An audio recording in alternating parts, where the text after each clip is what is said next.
Todos sabemos la historia que José fue vendido por sus propios hermanos. Dijimos que es un paralelismo. También podríamos ver una tipología de Jesucristo. Es un tipo de Cristo. Fue vendido, fue rechazado por sus hermanos y fue humillado por sus hermanos. La historia de José nos conmueve, la historia de José nos da. Si no lloras cuando si no lloraste cuando la supiste la primera vez, hermano, es algo tremendo, ¿no? Cómo termina todo, cómo llega su papá, o sea, sus hermanos, cuando se da a manifestar, cuando se manifiesta a sus propios hermanos, cuando los tiene enfrente y se quiere manifestar, ¿verdad? Pero, ¿verdad? Hasta después, porque no era el tiempo. Es un paralelismo de Cristo, ¿se acuerda? Jesús hacía un milagro y dijo, no lo digas a nadie todavía. ¿Quién es este que el mar le obedece? Pero todavía hasta el primer domingo, el domingo de Ramos de Palmas, que el Señor entra públicamente. ¿Verdad que sí? Por eso se llama la entrada triunfal de Jesús. Entonces José es un paralelismo. José es un tipo de Cristo que fue vendido, pero después fue visto por sus propios hermanos y los ayudó. Así va a ser cuando Cristo venga. Ok. Entonces los hermanos de José lo vendieron y fue llevado a donde Egipto. El intento humano, querían liberarse de un hermano que consideraban un parásito. Fíjense, hermano, lo consideraban lo peor. Tendría que ver Jacob, tendría que ver el padre que podría ser preferido, podría ser que le dio más atención o ponía más sus ojos en él. Sabe que somos humanos y nos podemos equivocar. Nos podemos equivocar. Rebeca le aconsejó a Jacob, ¿qué le aconsejó? Cuando acerca de la primogenitura. Y Jacob se transforma, como él no era velludo, Esaú sí era velludo y rojizo. Y como el papá ya no miraba bien, sí oía, pero a lo mejor tampoco le falló un poco el oído, pero no miraba bien y lo engañó. Pero lo aconsejó su mamá.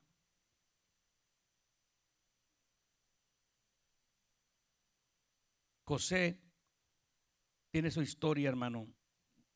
El patriarca José quería liberarse, se querían liberar, hermano, de él. Qué tremendo. Pero Dios puso a José en Egipto, en la casa de Potifar. ¿Y cuál fue el resultado? ¿Cuál fue el resultado? Fue el resultado éxito. ¿Se fija cómo Dios, de lo que parece fracaso, de lo que parece como que tú estás en el lugar, nos podemos sentir como que estamos en el lugar equivocado, o nos hacen sentir que estamos en el lugar equivocado, que estamos haciendo las cosas equivocadamente, cuando tú lo estás haciendo bien? ¿Por qué? Porque a veces no salen como yo quiero que salga. ¿Se fija? Lo encarcelaron, lo acusaron de ultrajo. ¿Qué dijo? Quiso abusar de mí. Es penadísimo, hermano. Solamente Dios lo liberó. Una mentira, pero Dios lo liberó. Dios lo levantó. ¿Y qué hizo? Sí lo encarcelaron. Bueno, porque se acuerdan que la voluntad de Dios permite muchas cosas. Que experimentemos cosas que a veces son trágicas. Son cosas que no podemos nosotros decir, está difícil, pero tú estás haciendo las cosas bien. Si pasamos por eso, o sea, Dios está ahí. Dios está ahí. Cuando él cayó a la cárcel, porque donde quiera que tú estés, hermano, está el Señor. Donde quiera que tú estés, está el Señor. O sea, Dios, si tú tienes a Cristo en el corazón, Dios va a estar ahí en una cárcel, donde sea. Cuando yo clamo a Dios, no hay tiempo, no hay espacio, no hay lugar que Dios no pueda llegar. O sea, Dios está ahí. Dios está en todas partes. Y Dios habita en los corazones que se humillan. El arrepentimiento, hermano, trae trae una bendición, trae recuperación, ¿ok? Y Dios le dio éxito a José. Lo puso en la cárcel y donde conocería al copero y al panadero. Imagínense, hermanos, Dios tiene sus propósitos, como cuando estaba en la cárcel Juan el Bautista, cuando estaba en la cárcel Pablo. Pablo se ganó mucha gente en la cárcel y mucha gente era alentada. Se llenaban de la palabra de Dios por lo que él mandaba, la conducta. Entonces Dios tiene un propósito tremendo. El patriarca José nos enseña, hermano, que no importa dónde estemos, no importa por lo que pasemos, si Dios está con nosotros, es un éxito. Es un éxito. Ay, no tengo dinero hoy, pero tienes al Señor. Y Dios, Él la va a suplir. ¿Lo cree? Dios llega de repente, o sea, Él se manifiesta, Él está ahí, pero Él se manifiesta. Se manifiesta de una manera que no entendemos nosotros y va a usar a quien Él va a usar. Pero nosotros a veces ponemos los ojos humanamente en alguien. No, pongámoslos en el único y autor y consumador de la fe. Ahora, este patriarca, Dios aseguró que el faraón se enterara que José podía interpretar sueños en el momento preciso. ¿Sabe que a José le pusieron Baal Calón? Baal Calón quiere decir el Señor de los sueños. El Señor de los sueños. Ahora, cuando hablamos la Biblia habla de los sueños, porque Dios hablaba por medio de sueños, hablaba por medio de visiones, hablaba por medio de ángeles. ¿Se acuerda que venía un ángel en el Antiguo Testamento? En el Nuevo Testamento Dios lo puede seguir haciendo todavía. ¿Ok? Y Dios se manifestaba en los seres humanos, y en esta ocasión en sueños con José, algo parecido como Daniel. Y había sueños. No todos los sueños, hermanos, son de Dios. Hay tres tipos de sueños. Les quiero apuntar, hay tres tipos de sueños: el sueño del alma, el sueño de Satanás y el sueño de Dios. Cuando hablamos acerca del sueño del alma, estás hablando de ti mismo. ¿Qué comiste? ¿Qué te pusiste? ¿Qué tomaste? ¿Qué hiciste? ¿No? ¿Cómo pasaste el día?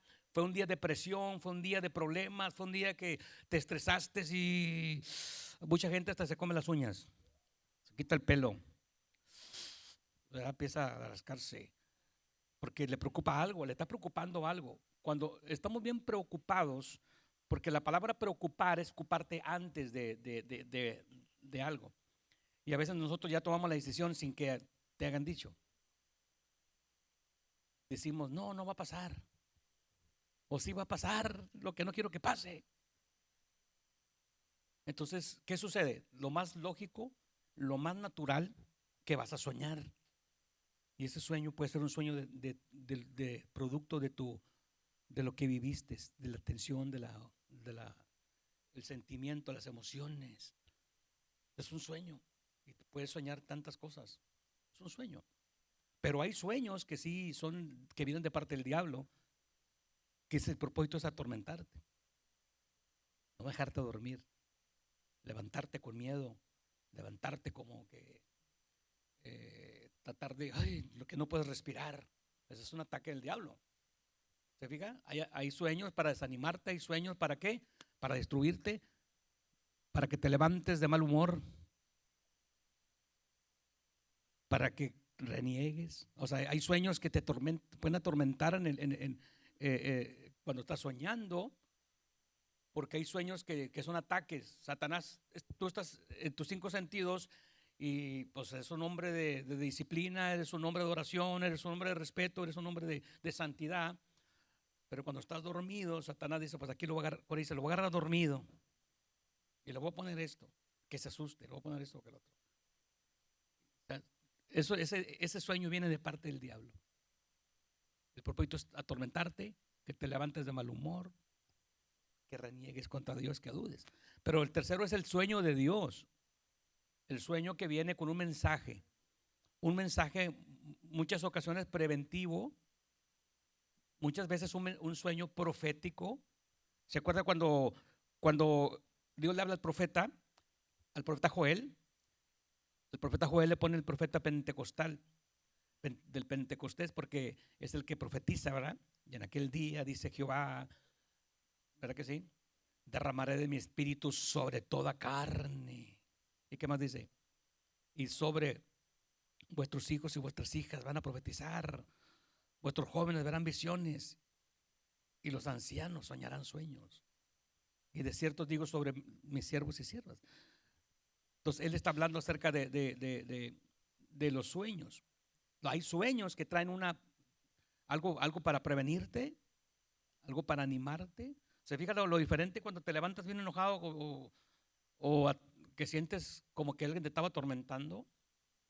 Pero hay sueños que te alientan. Hay sueños que te dan dirección, porque a veces dices, ¿y cómo lo voy a hacer? Y Dios te dice. Pero hay que tener cuidado si es de Dios el sueño, o si es del diablo, o si es de mí mismo. Entonces a José le decían, hermano, el Baal Jalón. O sea, era el apodo el Señor de los sueños. Ahora, volvamos otra vez a Abraham. Soluciones por cada lucha. Vamos a ver, Abraham era viejo y estéril. No, él no era estéril, pero estaba luchando con Sara. O sea, con la esterilidad de Sara. Nació después Jacob, nació después de Esaú, y Raquel sí era estéril. Era esa lucha también. Pero ¿cuál fue la solución divina? Dijimos, la fe. ¿Cuál es la solución divina? Tener fe en Dios. Hombres de poca fe, ¿por qué dudaste? Le dijo Jesús a Pedro. Ten fe en Dios. La fe, la oración de fe, la oración de fe, la oración eficaz, la oración de fe. Cuando ores con fe. Amén. ¿Cuál fue el resultado del pueblo de Dios? ¿Qué hubiera pasado si Abraham se desespera? O sea, aunque se desesperó al principio, pero corrigió eso. Le creyó a Dios y hizo el pacto. Dijo, si me dices, yo voy a creer. Por eso cuando Dios le pidió a su hijo, no titubeó él. Aquí la clave es no titubear, aunque duela. La solución humana era hacer lo mismo, Agar. El resultado ya dijimos que eran las naciones que árabes. Ahí está el resultado y todavía está hasta ahorita miles de años. Miles de años. Los engaños, resultados, se dañó la relación con la familia de Saúl. Hubo una relación tremenda, hermano, de mucho tiempo, de Saúl y Jacob. ¿Qué dijo Saúl? Donde lo vea lo voy a... Así decía Saúl de David, ¿te acuerdas? Hasta le aventó una lanza y la idea era que lo traspasara. Ese odio que viene de Caín. Ok. Utilizó a su esclava. El resultado empezó una guerra familiar con mucha turbulencia. Fue una guerra. Y hasta ahorita, hermano, cada quien tiene su punto. Cada quien defiende. Porque dice los árabes, o dice Ismael, de acuerdo a la herencia patriarcal, el primogénito debe de recibir el doble. Y yo nací primero, dicen, ¿verdad? ¿Qué dicen? ¿Qué dicen ellos? Ellos tienen el Corán. Los hebreos tienen la Torá. Los árabes, el Islam, oran 5 veces al día. Daniel oraba 3 veces. O sea, siempre como que quieren ir más allá. Alá, el más alto. Qué tremendo, ¿ah? Está el Corán. ¿Sabe que el Corán, mira, un dato en el Corán? ¿Cuántos recuerdan ustedes a Saddam Hussein? ¿Lo escucharon alguna vez? Pero cuando él sale, es un hombre sanguinario, pero él era practicante del Islam, o sea, era muy devoto, de tal manera que escribió un Corán con su sangre. Sacaban sangre y lo usaban como tinta para hacerlo. ¿Hasta dónde no era devoto este hombre? Porque era lo más sagrado. Para un musulmán lo más sagrado es el Corán. El Corán. Para un judío lo más sagrado, ahorita vamos a entrar al canon. Para un judío lo más sagrado que es la Torá, es el Tanakh, los libros sagrados, la palabra de Dios. Un respeto tremendo. Por eso vamos a ver la Torá o el Pentateuco. La Torá, nosotros lo conocemos por Pentateuco, pero ellos la Torá.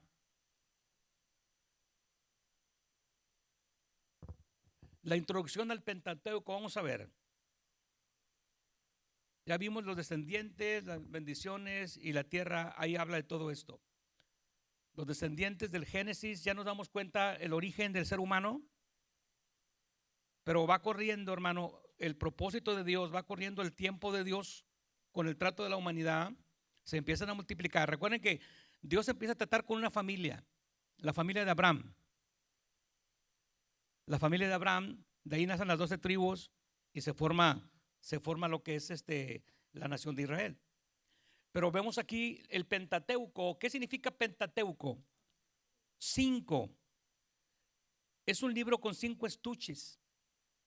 5. Y nosotros lo entendemos que son 5 libros de qué? De la ley, de la Torá. Pero para un judío ellos dicen la Torá que son la instrucción. 5 libros de instrucción. Es por eso el concepto que ellos tienen de ley es diferente al que usted y yo tenemos de ley. Los 5 libros, ya los sabemos cuáles son. Génesis,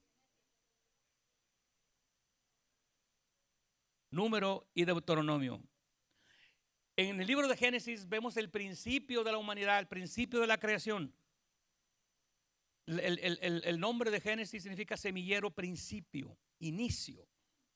No que Dios haya iniciado este mundo ahí, no, ahí inició al hombre. Recuerda que la tierra ya estaban los ángeles, estaban los querubines, pero el ser humano, cuando Dios lo pone en la tierra, es el principio. Bereshit quiere decir el principio. Génesis, principio.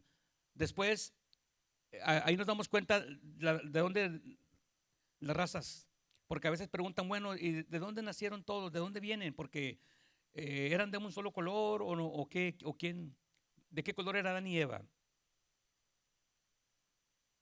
Porque habemos de todos los colores. Los continentes, le dicen de color, pero hay color amarillo, ¿verdad? Color rojo, color negro, color café. Los elementos que están en la tierra, de ahí venimos todos. De ahí venimos todos. Pero Génesis narra la historia de la humanidad y cuando en el capítulo 11 de Génesis vemos cuando los hijos de los que después del diluvio, está la gente antes del diluvio y después del diluvio. Después del diluvio, hermano, la gente se empieza, bueno, porque Dios confundió sus lenguas por la razón que es lo que estaban haciendo. Ahí entró la confusión. Babel, ¿la torre de qué? ¿Qué quiere decir Babel? Confusión, la torre de confusión, porque Dios confundió las lenguas y se fueron y se poblaron para allá y se hicieron ciudades y todo y empezaron en ese momento yo creo que Dios puso ese lenguaje porque las confundió. Y ya como se dieron a entender, y ya, no te entiendo, y se fueron. Y Dios lo hizo de la manera que Él lo quiso hacer. Entonces tenemos lo que es el Pentateuco. El libro de Génesis es el libro de los principios. Sin eso no tenemos la historia de la humanidad, no tenemos la historia de cómo Dios formó este universo, cómo Dios hizo los animales, cómo Dios hizo al ser humano, cómo Dios hizo los planetas. O sea, es algo, lo vemos del punto de vista también arqueológico, aunque la Biblia no es un libro de arqueología ni de ciencia, pero contiene evidencias de la ciencia, ¿ok? El Génesis. Después viene Éxodo, y cuando hablamos del Éxodo, el Éxodo, salida, pero ya vemos ahí algo, el pueblo de Dios, esas 12 tribus que usted los ve que en Éxodo capítulo número 1, abra su Biblia en Éxodo capítulo número 1.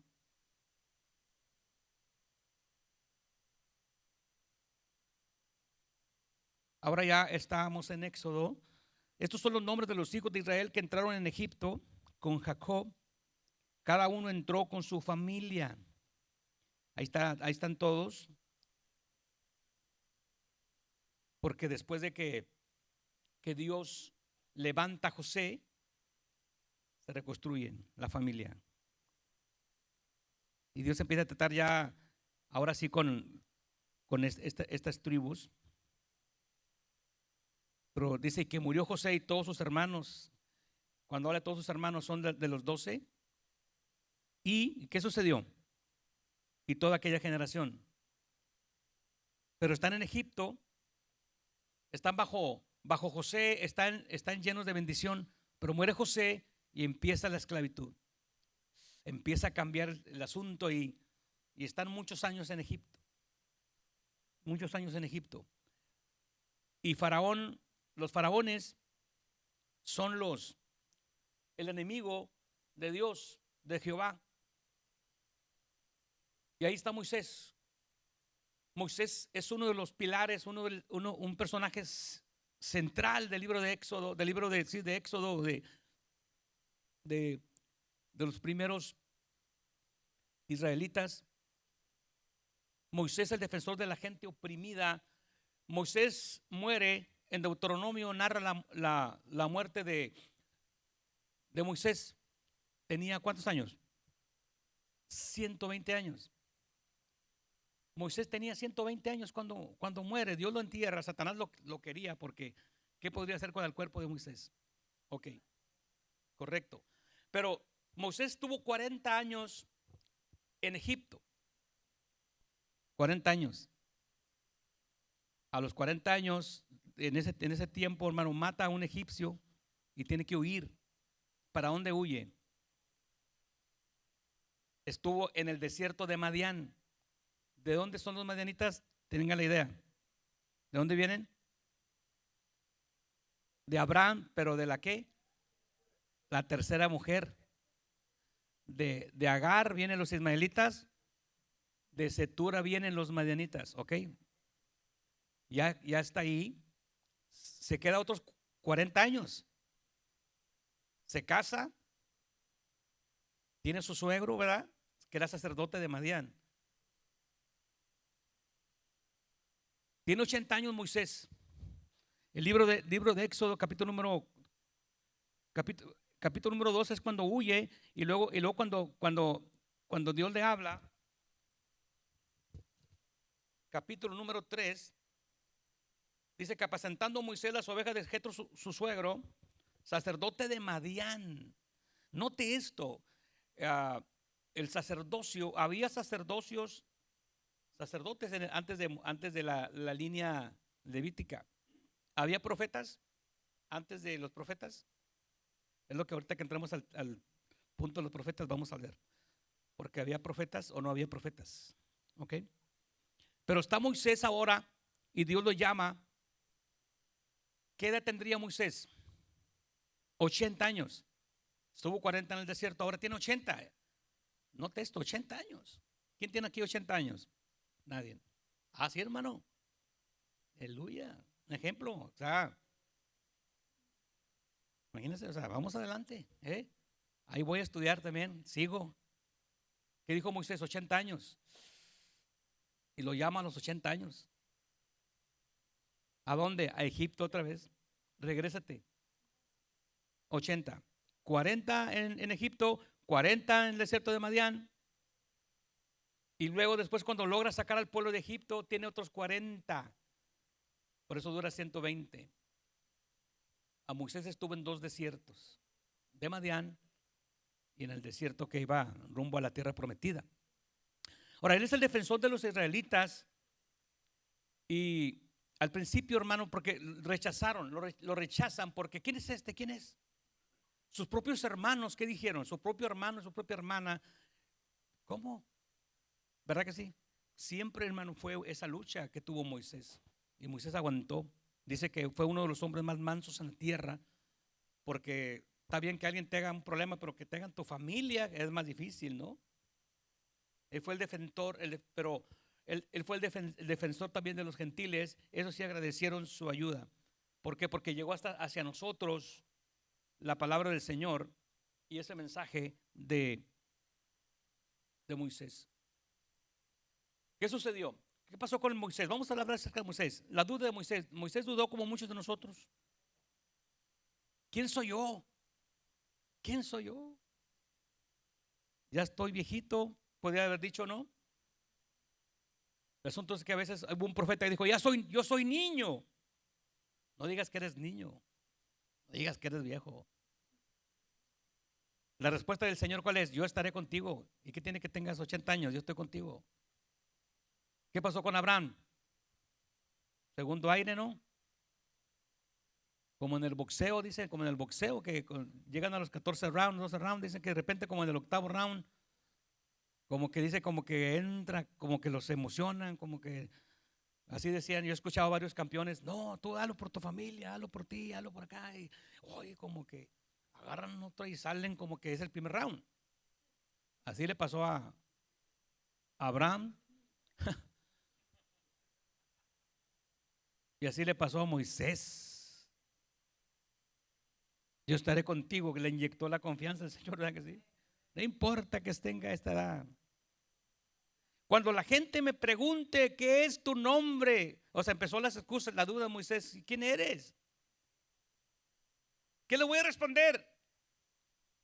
Yo soy quien soy, nomás, yo soy quien soy, yo soy quien soy. Pero sí, pero ¿quién eres? ¿Qué dijo Tomás? ¿Qué dijo Felipe? Muéstranos al Padre y nos basta.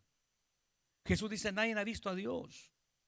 El único es el unigénito que está en el seno de Abraham, el seno del Padre.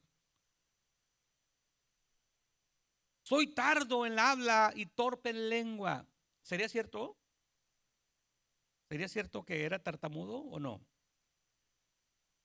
¿No hablaba bien? Hay comentaristas, hay teólogos que dicen que pues, él estudió en las universidades de Egipto. Era criado como hija de Faraón, era nieto de Faraón.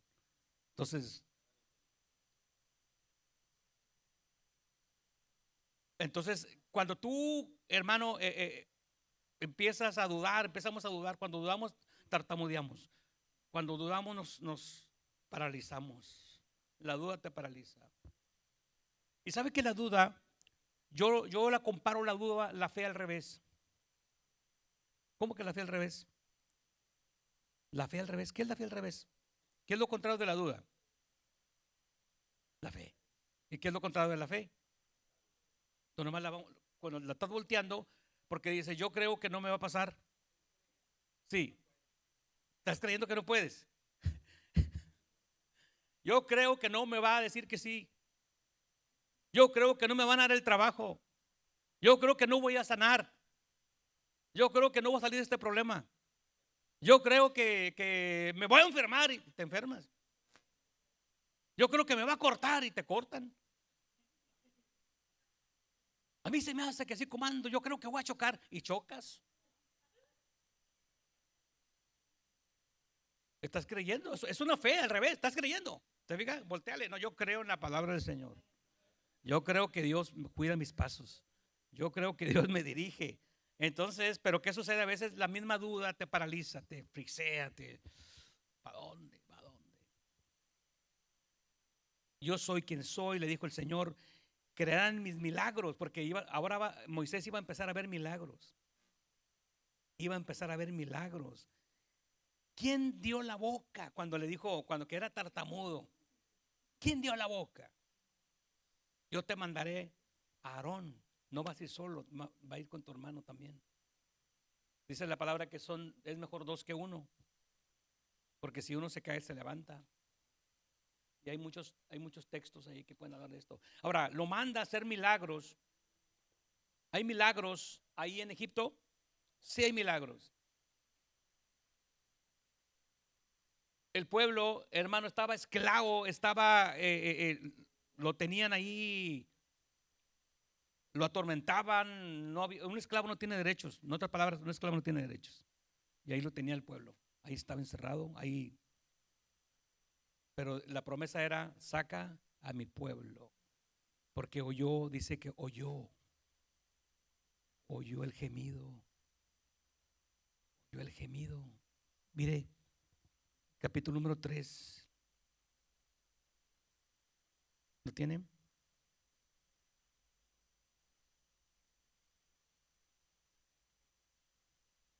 Ujú.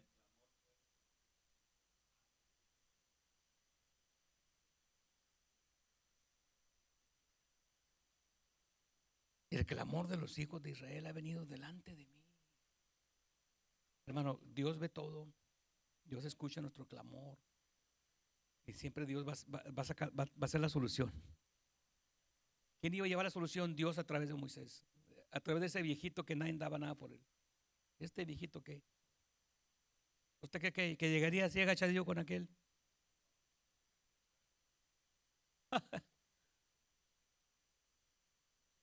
Y no. ¿Quién eres tú, verdad? ¿Quién es este viejito?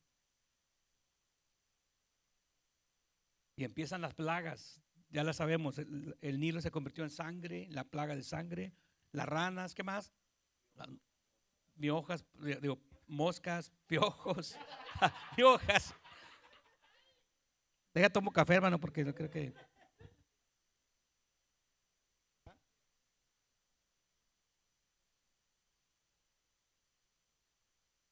Arpuído, úlceras, granizo, langosta, tinieblas y lo último, los primogénitos. Los primogénitos. Qué tremendo, ¿verdad? Qué tremendo. Dios, Dios, podríamos decir, ¿por qué Dios no mandó los primogénitos primero? ¿Por qué creen?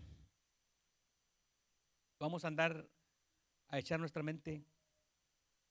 ¿Por qué creen que dejó para el último los primogénitos y no de una vez el primero? Ok, por ahí anda la cosa, sí. Pero ¿qué estaba sucediendo en Egipto? Ujú.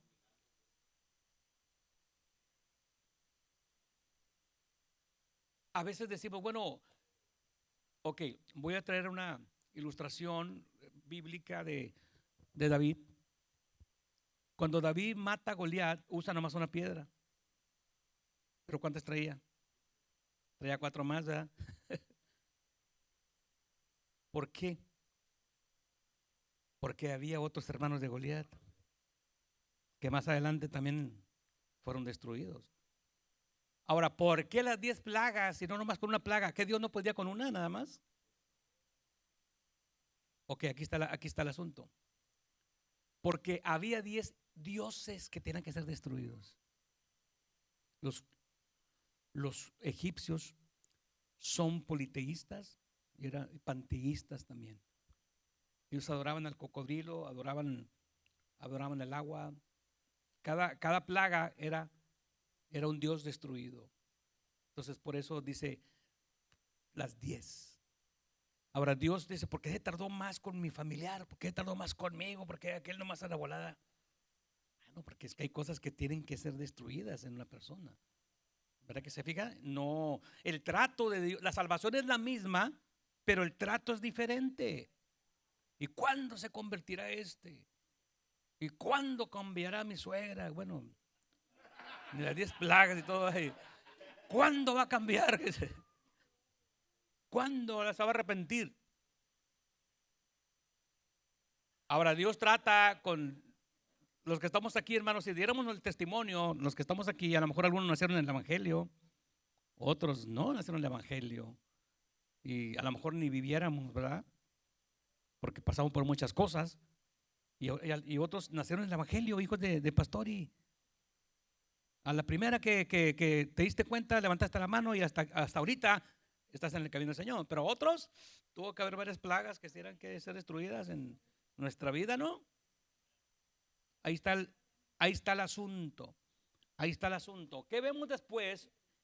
La primer Pascua, pasar de largo. Lo que quiere decir Pascua es pasar de largo, porque eh, En el tiempo de los primogénitos, ellos murieron, pero había una cláusula, había un punto que para que no murieran tenía que tener la sangre del cordero, que apuntaba al cordero de Dios.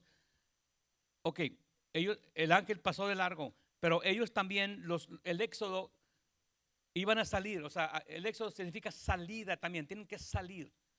La idea es salir. Pero ¿qué pasó con los israelitas? Salieron de Egipto, ¿correcto? Pero Egipto todavía seguía ahí. 40 años en el desierto, todavía estaban recordando. ¿Qué estaban recordando?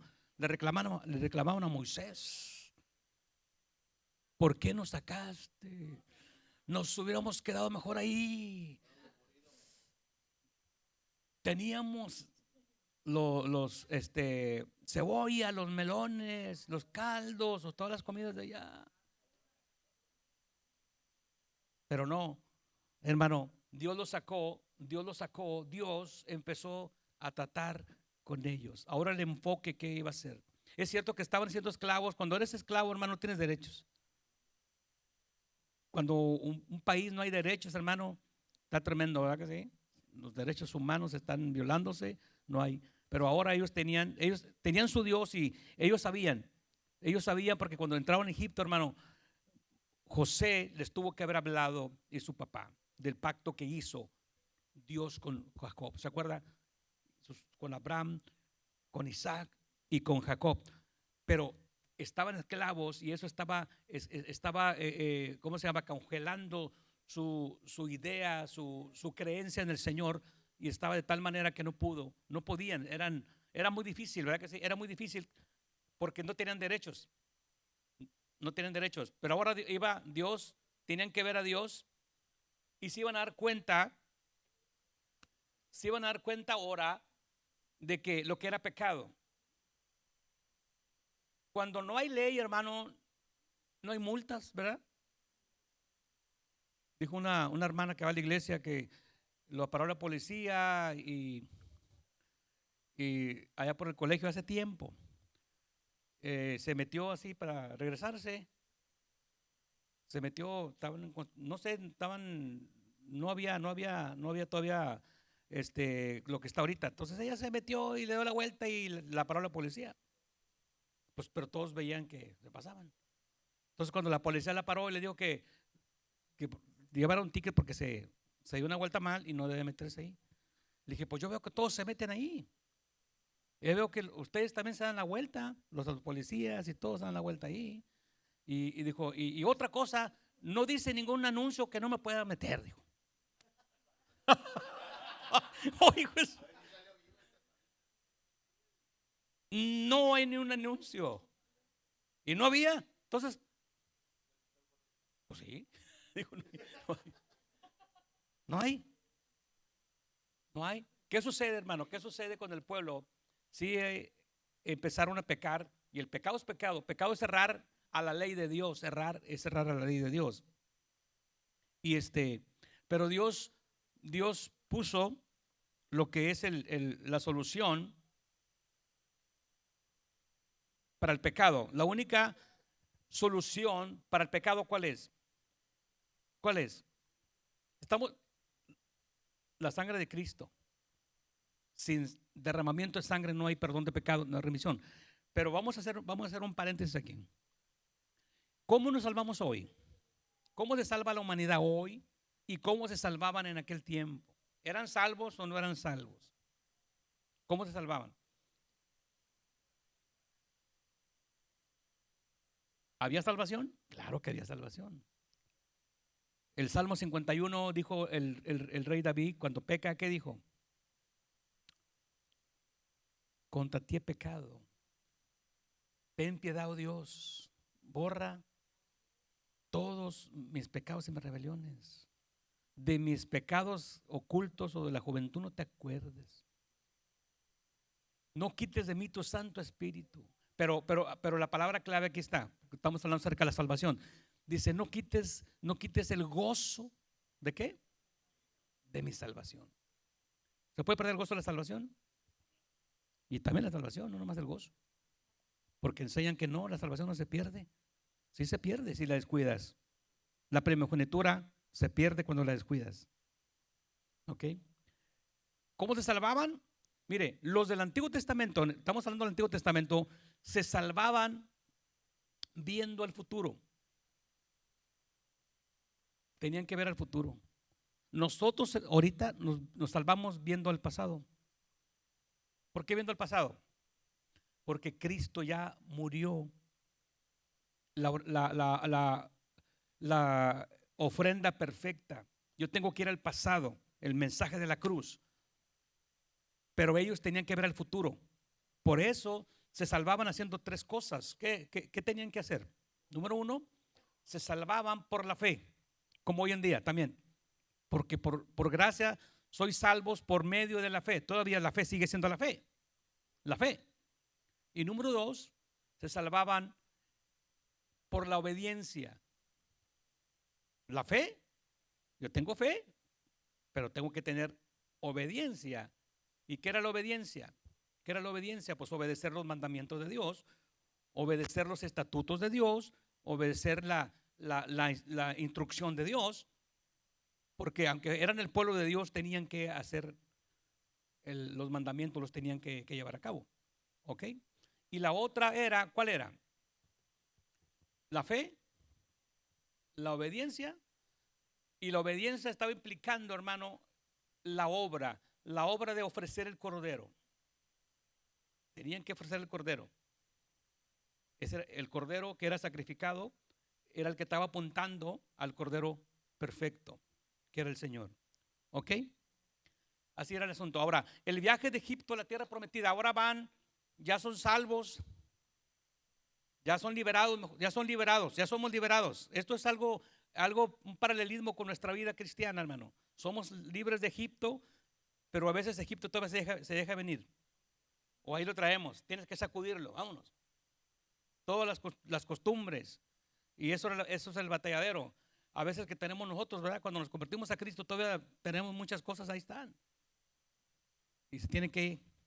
Somos salvos, pero esas cosas que a veces decían no es pecado, no está mal.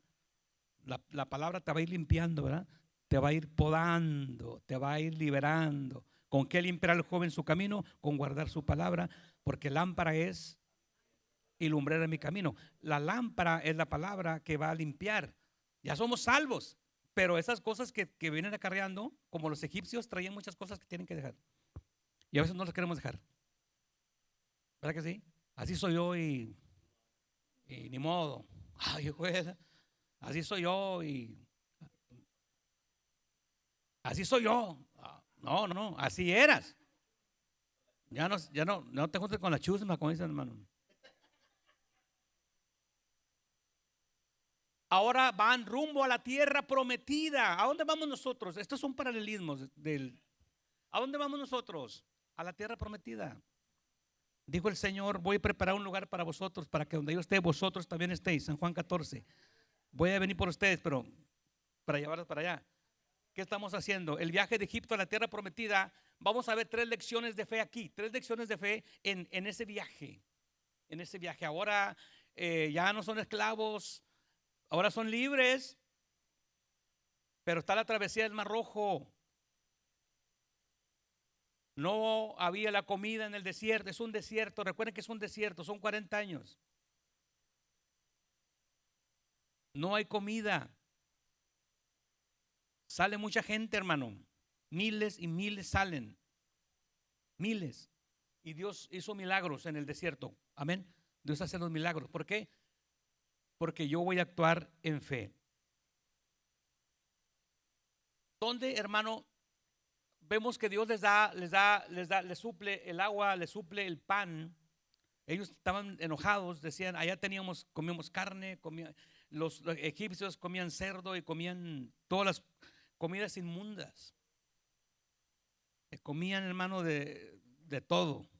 Algo como ciertas culturas, que no voy a decir para no dañar sentimientos, ¿verdad? Pero se comían todo, ¿verdad que sí? Que se comen todo. No dejan todo lo que se mueve, ¿verdad que sí? Véngase para acá. Ahora surge, Dios les da pan, Dios les da agua, Dios les da maná, maná, maná. Dios les da el maná del cielo. Dios les da maná del cielo. Y tienen también una derrota, o sea, la derrota de Amalek. Dios proveyó la victoria en la batalla. O sea, se levantan en contra de los enemigos y Dios los va a destruir. Pero los famosos 10 mandamientos, vamos a ver, los famosos 10 mandamientos, ¿son famosos los 10 mandamientos? Hasta el tiempo de hoy. ¿Están vigentes? Ok, si para nosotros decimos, cuando hablamos de la ley, ¿a qué nos estamos refiriendo? La ley de Moisés, el Pentateuco, la Torá, dicen los hebreos. ¿Estamos bajo la ley o no estamos bajo la ley?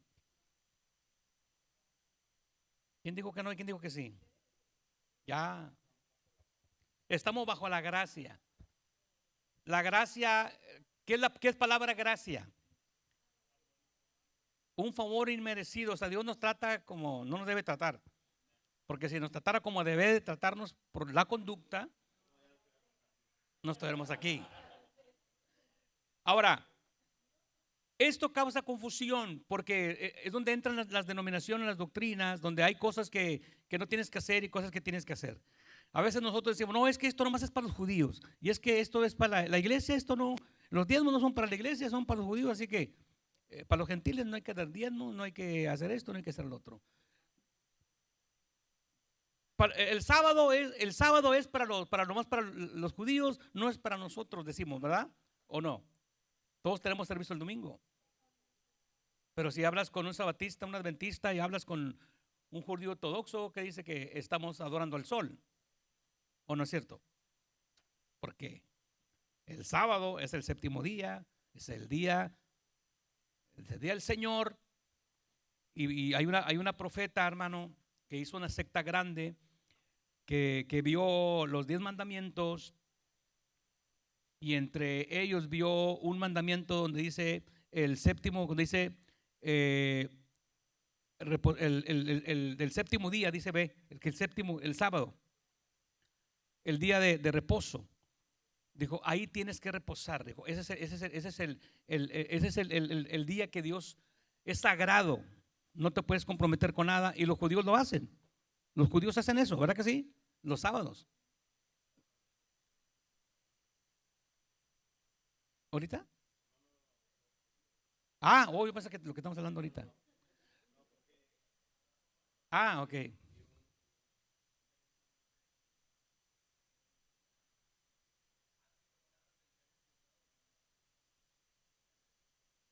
No, claro, o sea, no, ese día es sagrado, o sea, eso es universalmente. No puedes trabajar, no puedes cocinar, hermano, no puedes cocinar, no puedes prender lumbre.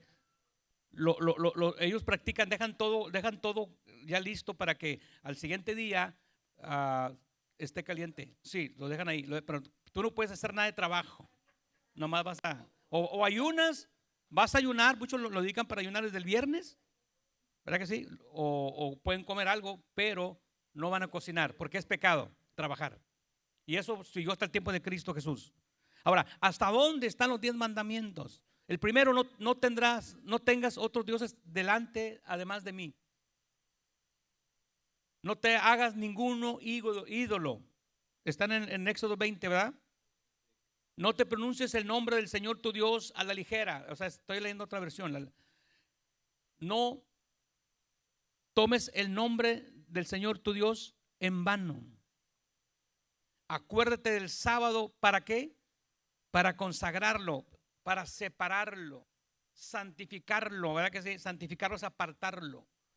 Y sabe que hoy en día, hermano, hay muchos que no son judíos y como quiera dicen, vamos a llevar la Torá, vamos a llevar el día sagrado, porque el domingo, si yo tengo servicio el domingo, yo he escuchado algunos que ya se cambiaron para el sábado en lugar del domingo, siendo evangélicos, ahora el sábado, porque el domingo, si yo voy a la iglesia y me junto con los hermanos el domingo, estoy adorando al sol. Así, de plano, dijo, por eso yo tengo que ser bien puntual, como dice el mandamiento número 4, el séptimo día. De tal manera que platiqué con uno y me dijo, ¿qué días tienes servicio? Ok, una vez que hicimos la invitación y venga el servicio dominical, ese es el día que hizo el Señor y es el día del Señor. Y luego pues me encontré a alguien que me dijo, oiga, usted dice que el domingo es el día del Señor y ese es el día que Dios ha dedicado. Usted lo dedica para Dios porque Dios es el que Dios respeta. Le dije, bueno, yo tengo el domingo. Dijo, es que está mal usted, así me dijo de plano. Está mal, porque si usted lo tiene el domingo, está adorando al sol igual. 3 segundos, ahorita le doy la palabra. ¿Sabe qué? Yo le dije, ¿y tú cuándo te reúnes? Dijo, pues como dice la Biblia el sábado. Saturday, en inglés le dije. O sea, entonces tú adoras al Saturno.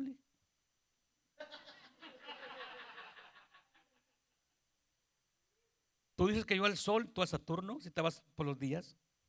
No,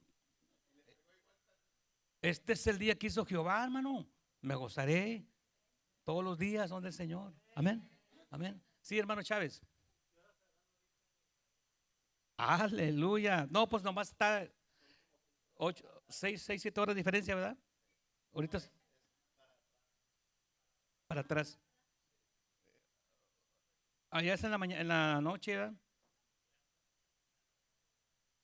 No, ellos empiezan, ok. Ellos empiezan, hermano, ellos empiezan en la tarde. Recuerden que el viernes, cuando ayunan empiezan el viernes. Para cuando amanece, hermano, ya ellos empiezan aleluya, ya está. De la noche, fíjate, ya es oscuro.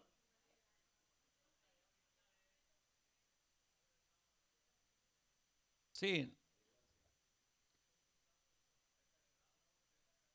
Ándele.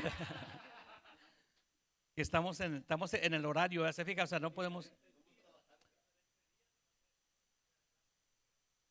Sí, pues las horas sí. Sí, sí, es cierto. Sí, porque ellos empiezan en la tarde. Nosotros apenas en la mañana. Hoy es sábado, ¿verdad? A las 12. Ellos desde el viernes. Desde el viernes ya empieza el sábado, en la tarde. Entonces no nos metamos en eso, ¿verdad? Vamos a caer como dijo Pablo a Timoteo, ¿verdad? En genealogías, en días, en comidas. Porque otras de las cosas, hermano, otras de las cosas que mencionan mucho los que son muy legalistas es acerca de las comidas. Que si yo como camarones, también estoy pecando. Que si como bacon, también estoy pecando. Que si como también langosta, estoy pecando. O sea, porque son animales inmundos. Ahora, es lo que están diciendo. Ahora, es lo que dice la ley. La ley, pero es una ley dietética. A veces la producimos religiosa, o sea, que tiene que ver con religión. Pero también entra el punto, bueno, pero si Dios mandó eso, entonces ¿por qué estás desobedeciendo? Dice. Higiénicas, dietéticas, civiles, leyes de la guerra, de negocios, había de todo. De las bodas, cómo se deben de casar, de los divorcios, del matrimonio. Es decir, la ley, 613 mandamientos están en la ley. Ahora, ¿qué sucede? ¿Qué sucede? Ahora, los judíos usan la comida, le dicen kosher, que es, usted la puede comprar aquí en H-E-B, en cualquier parte. Kosher. ¿Por qué? Porque esa comida tiene ingredientes que no están mezclados con otras cosas que te pueden dañar tu estómago o que la ley de ellos lo está prohibiendo.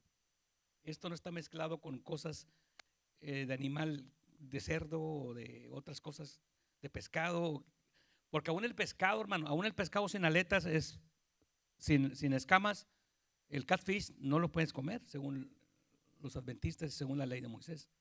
Todo pez tiene que tener escamas, porque si no es inmundo. ¿Y qué es lo que dan en todos los restaurantes? La mayoría. El catfish es el más económico, más barato. Pero ahora, ¿hasta dónde nosotros, cómo tenemos que ver, usted y yo, cómo tenemos que ver? Porque nosotros somos gentiles, nosotros no somos judíos. ¿Hasta dónde nosotros tenemos que hacer? ¿Se fija? Nosotros, ¿qué tenemos que hacer? Pablo, por eso Dios tuvo que levantar a un Pablo apóstol para los gentiles. Porque si no, no hubiera cabida para los gentiles. No dejaban entrar a nadie, hermano. Cuando Jesús pasó por Samaria, ¿qué dijeron? Está hablando con una samaritana. Pero dijo el Señor, es necesario que pase yo por Samaria. Es necesario que yo levante a un Saulo de Tarso. ¿Para qué? Para apóstol de los gentiles, porque no los querían dejar entrar. Y aferrados. Y Pablo se mete la doctrina en Corintios, a los romanos, acerca del alimento. Ahora, los alimentos que no podemos comer, ¿cuáles son? Los que están ofrecidos por los ídolos. Por ejemplo, en Halloween, la comida que se está ofreciendo a un demonio. Es lo que se dice Pablo. La sangre, sí, porque está prohibida la sangre. El primer concilio que ellos tienen ahí para que dejen chance a los gentiles, ¿sabe qué? Que se abstengan de qué? De fornicación y de carne, o sea, de animal ahogado. O sea, que se ahogue, que lo saques del mar y que se infle. Tienes que abrirlo, ¿verdad? O sea, le pusieron esas dos cláusulas, dijo, que a los gentiles porque no querían que entraran.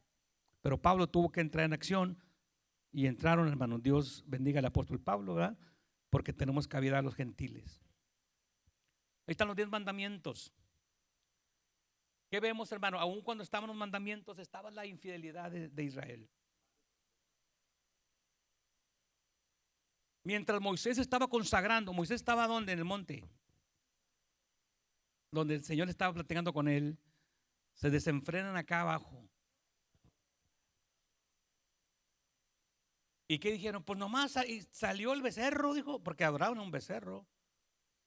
¿Qué fue una de las plagas en Egipto? ¿Recuerdan ustedes? Los animales también murieron. El primogénito. ¿Por qué? Porque ellos tenían ese Dios, adoraban. En el Éxodo vamos a ver la infidelidad de Israel, vamos a ver el Edén y el Sinaí. En el Edén, relación de bendición entre Dios y el hombre. Está Dios y el hombre. En el Sinaí, relación de bendición entre Dios y el hombre. Empiezan, recuerden que en el Edén Dios puso al hombre perfecto. El hombre estaba inocente, no tiene pecado, hasta cuando entró el pecado. En el Edén también hubo pecado, comieron de la fruta prohibida. El pecado. En el Sinaí, ¿qué sucede? Son paralelismos. Recuerden que estamos hablando también de paralelismos del Antiguo Testamento. En el pecado desobedecieron los mandamientos. Ellos desobedecen los mandamientos. No matarás, no adulterarás, no tendrás otros dioses delante de mí. ¿Y qué es lo que estaban haciendo?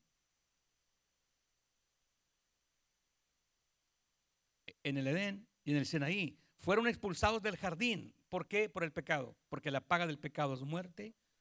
¿Verdad que sí? Por cuanto todos pecaron, están destituidos de la gloria de Dios.